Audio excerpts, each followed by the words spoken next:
The NFL underseason is fully underway. 2022, crazy offseason so far. I'm sure there's more stuff to come, but we have three big blockbuster trades to go over. There are a couple more other trades that happen, and then a couple re-signings. The trades are going to be all across the NFL, and then the re-signings are going to be Green Bay Packers based, as I am a Green Bay Packer fan, and this is mostly a Green Bay Packers based channel. I do cover some of the NFL stuff news as well. So I'm gonna get right into it. The first trade that went down, this happened about a week and a half to 2 weeks ago. The Seattle Seahawks traded Russell Wilson, the starting quarterback for Seattle. They traded him to Denver.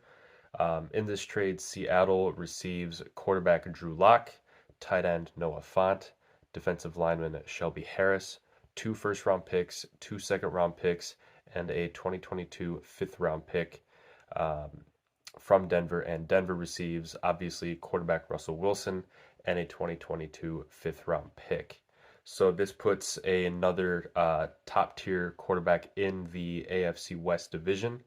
So right now you have in the AFC West, you have Derek Carr, you have Patrick Mahomes, you have Justin Herbert, and you now have Russell Wilson. The AFC West is looking like a very stacked division, and obviously with a trade that I will get to later, just further increases the talent in that division. This will probably be the best division in football for the foreseeable future. That was the first major pick that went down. The second blockbuster, or the first major trade that went down, excuse me. The second blockbuster trade went down about a week ago. I believe it was last Thursday. At the time, I guess it's close to minute. Anyway, about a week ago was the Green Bay Packers traded DeVonta Adams to the Las Vegas Raiders. Green Bay received a first and second round pick in 2022. So the Green Bay takes the first, second round picks from Las Vegas, and Las Vegas receives wide receiver DeVonta Adams. And then maybe 15 minutes after the trade was announced, it was announced that DeVonta Adams immediately signed a 5-year, $141.25 million extension, which is about $28.25 million per year, which made him the highest paid wide receiver in NFL history at that time.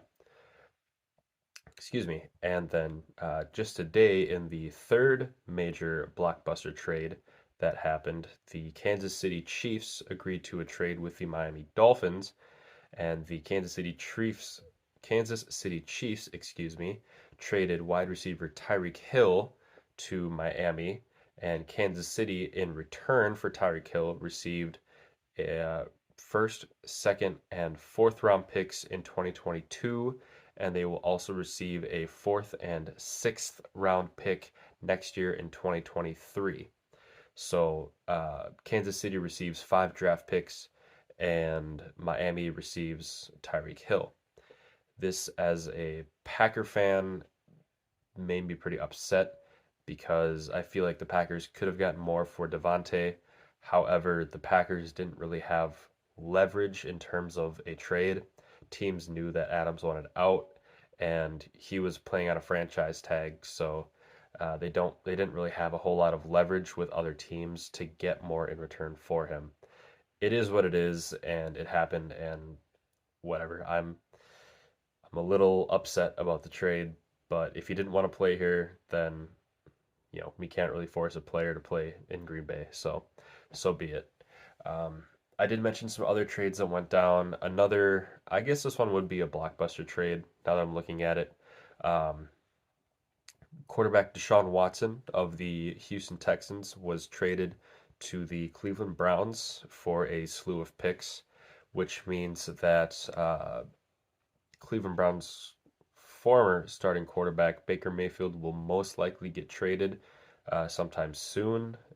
If it's not soon, most likely it would be a draft day trade, but most likely he will be traded within the next week. I would assume at some point. There's really no sense in keeping him as a backup. He's making too much money to sit on the bench behind Deshaun Watson.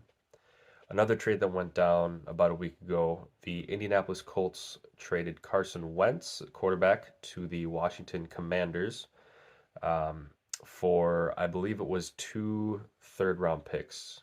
one this year and one next year.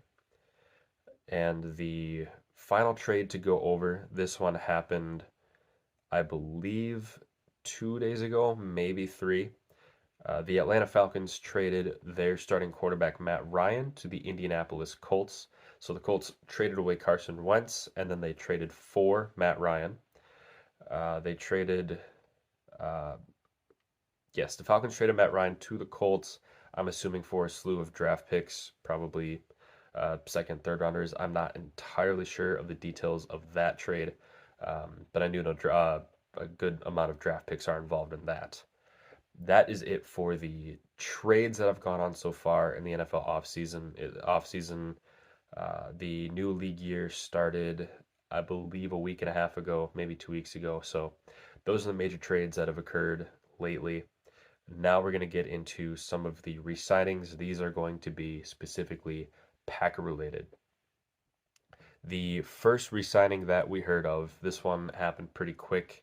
The Green Bay Packers re-signed Preston Smith to a 4-year, $52 million extension, not long after they had to release Zadarius Smith because Zadarius Smith was going to be making way too much money. The Packers were well over the cap, and unfortunately, I believe I mentioned it in the last video, if not the one before. Unfortunately, I mean, you just can't keep everyone with the salary cap and the way it is. So they got rid of Zadarius Smith, but they were able to keep Preston Smith. They signed him to a 4-year, $52 million extension. Him, and then obviously with the rise of Rashawn Gary, who is one of my favorite players on the defense currently, um, those two should be fine. The defense should be fine. The next re-signing that happened not long after the Preston Smith one, I believe it was the day after, one that I was waiting for and hoping for. Not sure if it would happen, but it did happen. The Green Bay Packers were able to re-sign DeVndre Campbell. He signs a 5-year, $50 million extension. That freed up some cap room as well. And then the Packers waited a little bit, and they were trying to figure out a deal with DeVonta Adams. Adams made it clear that he wanted to go play somewhere else.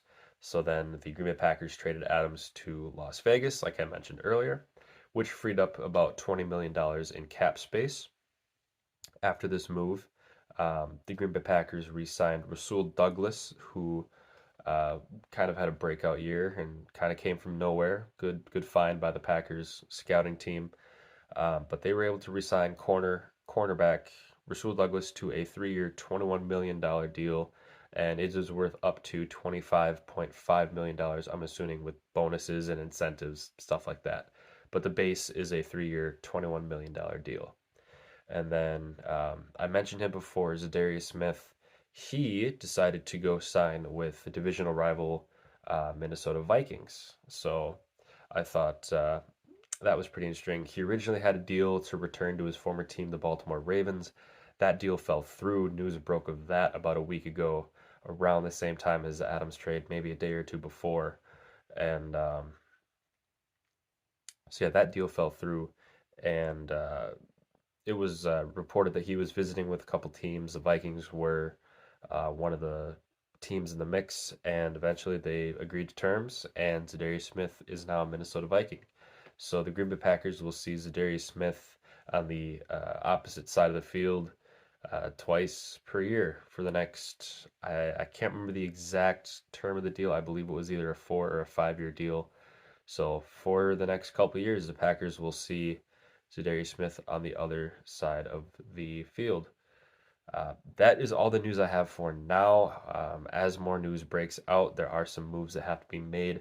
The Packers are still looking for a wide receiver because as of right now, it is Allen Lazard, Randall Cobb, and Amari Rogers. And then you have Juwan Winfrey. And after that, I mean, it's really no one. They did sign, I forgot to put it in here, they did re-sign Robert Tonyan as well to a 1-year deal. He's coming off of an ACL tear. Hopefully his recovery is going well, and hopefully the Packers will be able to use him for the second half of the season. He did have a good year in, I believe it was 2019, and I thought he was a pretty good player. Hopefully up and coming. Hopefully he recovers well, and he can become a pass catching tight end uh, like a poor man's Jimmy Graham, possibly. I don't want to, claim that he is Jimmy Graham or anything, but hopefully he can be a target for Aaron Rodgers, as they currently do not have a wide receiver one. Um, like I said, that's it. I will end the video here before I keep rambling. As more news comes out, I will do my best to update you guys, and that's all for me. I'll see you guys later.